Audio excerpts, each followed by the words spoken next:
Thanks very much for staying with us. Time now for Eye on Africa with me, Georgia Calvin-Smith. Tonight, at least one person is killed and dozens of students and teachers abducted from a school in northern Nigeria. The government sends in the military to try and track down the kidnapped. Also, the trial of the polarizing hero of the hit film Hotel Rwanda begins in Kigali. Paul Rusesabagina is a fierce government critic, and his family says that he was abducted illegally and is being politically persecuted. And Libyans mark the decade since the revolution that ousted former dictator Muammar Gaddafi and plunged the country into violent political chaos. There are hopes that a new, hard-fought unity government will be a step towards stability. But first, at least one student was killed as gunmen abducted more than 40 people from a school in Nigeria's northern Niger state on Wednesday. 27 of those taken from the government science college Kagara were pupils, whilst others included teachers and their families. The government sent in the military to help in the rescue response. Our Sam Olukoya tells us more.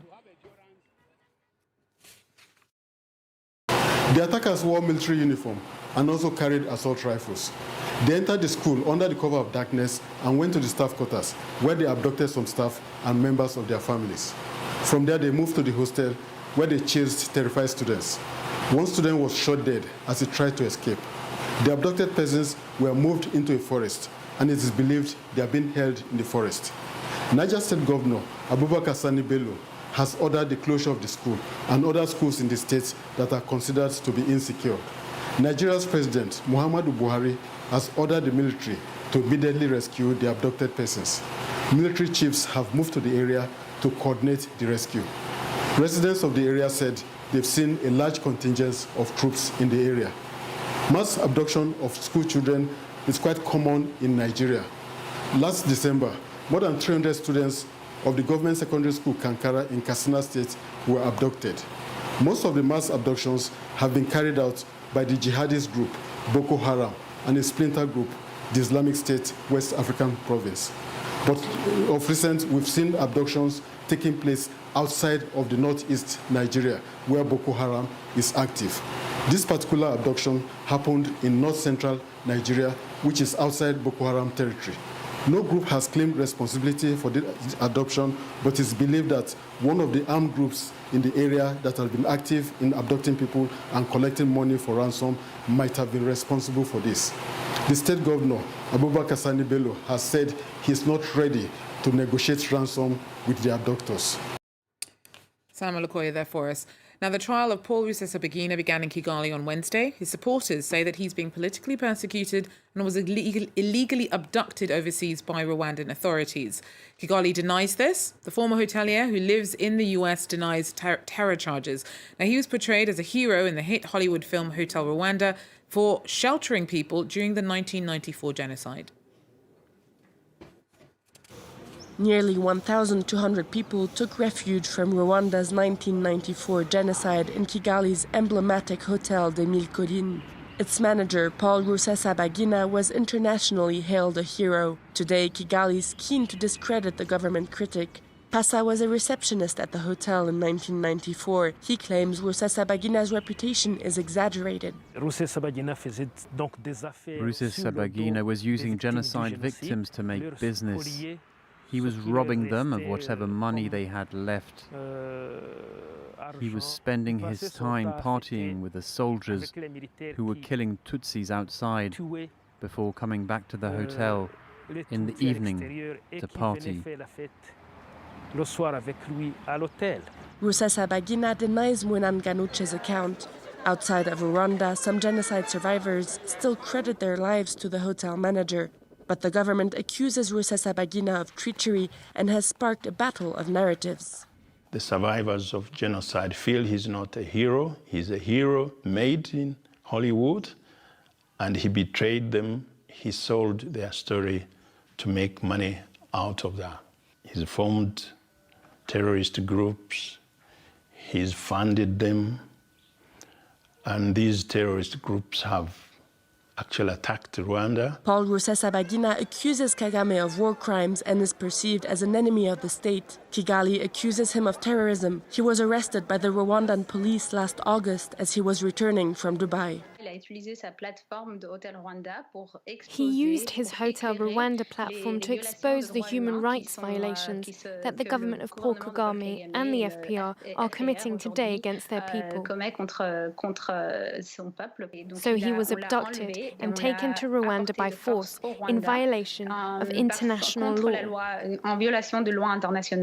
Rusesabagina is a Belgian national. This week, the European Parliament adopted a motion calling for an international inquiry into the murky circumstances of his arrest and for him to be given a fair trial. Well, South African President Cyril Ramaphosa was amongst the first to be vaccinated on Wednesday as the country finally launched its inoculation drive. It's the first country to use Johnson & Johnson vaccines after holding off on administering AstraZeneca stock it had acquired because of concerns about that effectiveness against the dominant coronavirus strain in the country. Sam Bradpeace has more. South Africa has become the first country in the world to begin a rollout of the Johnson & Johnson vaccine. Now, this is particularly important global news because the Johnson & Johnson vaccine appears to be effective against the 501YV2 strain of coronavirus. That's the strain that was discovered here in South Africa and which is particularly contagious and has now been found in dozens of countries across the world. You were right. You might remember that just last week, South Africa actually froze its vaccination rollout program. That's because it had a big reserve of AstraZeneca vaccines. Now, these AstraZeneca vaccines, there were doubts over their effectiveness in treating the 501YV2 strain, so that's why things were frozen.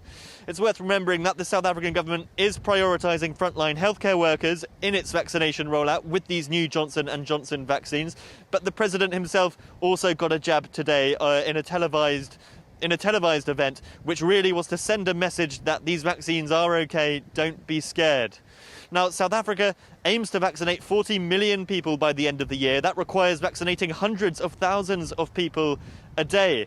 If there are any more freezes to the vaccine rollout or any further delays, that seems to be like it could become a particularly difficult target. Now, Zanzibar's first vice president died on Wednesday after having been hospitalized for coronavirus for over 3 weeks. 77-year-old Saif Sharif Hamad led the semi-autonomous island's opposition for 3 decades.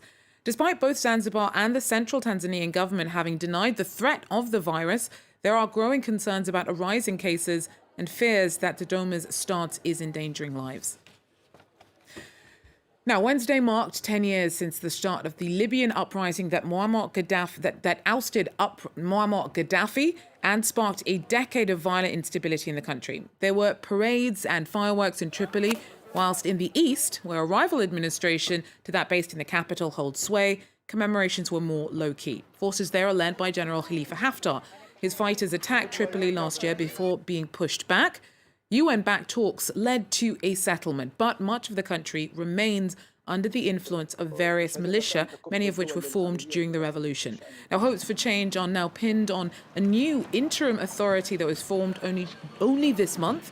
We're going to cross now to Catherine Norris-Trent, who is in Tripoli for us. Catherine, so the anniversary of the revolution is being marked, but is there much to celebrate? There are massive celebrations taking place in Tripoli tonight. Thousands and thousands of people out on the streets, letting off fireworks, driving around the city. The roads are jammed, but there is a very bittersweet element to this 10th anniversary of the beginning of the Libyan uprising too. Of course, the country remains physically almost divided between east and west. The main coastal road linking Tripoli and Benghazi remains unable to be accessed, although a few flights are able to cross between the two. And there is uncertainty over the country's future as well, with the new interim administration named but yet to take any action. People out on the streets here have been telling us that they are daring to hope that this could be the start of a new chapter, but there are also a lot of people here who've lived through many years of war and conflict and are celebrating peace in the capital and letting off some steam more generally. So you mentioned the interim government there, Catherine. You actually managed to catch up with the interim prime minister, in the crowd. So before I come back to you for a bit more about where things stand at the moment, let's have a quick listen to what he had to say. I am the son of the people, and I wish a joyous anniversary to all the people. Today, this is a party for a united Libya, and we are a government of national unity. So, Catherine, he sounded pretty jubilant there, but in reality, what are the chances that this new unity government will have much of an impact in terms of changing the course that the country has up to now been on? The new interim leadership faces huge challenges and an extremely tight timescale indeed. They have to name a government within 21 days and get that approved by the House of Representatives, which is itself divided between factions in the east and west of Libya. So that's a very tough task to get them to come together and approve that. Assuming they do manage to do so, then they have basically a 10-month time frame before elections are scheduled to be held in December of this year, but Libya still has no formal constitution for going forward beyond that, and it would need reforms to electoral laws as well.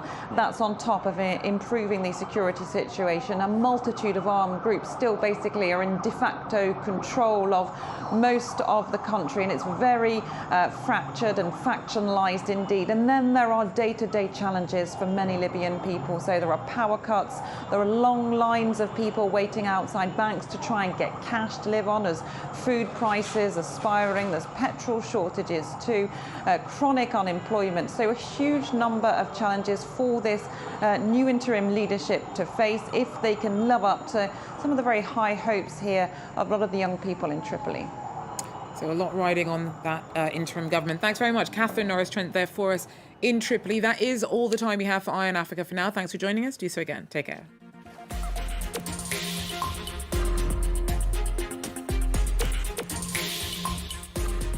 Sidi Bouzid, Tunisia, December 2010. A young fruit seller sets himself on fire. He feels ignored and abandoned by the government. His death stirs nationwide protest for democracy. It's the beginning of the Arab Spring. We went out to protest against the regime. We didn't think we were making a revolution. But when the regime fell, we had dreams. While Tunisians today enjoy freedom of expression, some are nostalgic for the dictatorship of President Ben Ali. We had security, a health system, safety, and a bit of freedom. Our reporters are in Sidi Bouzid, in a Tunisia caught between two stools. Have the achievements of the revolution met the dreams and expectations of the Tunisian people? Sidi Bouzid Revisited, all this week here on France 24.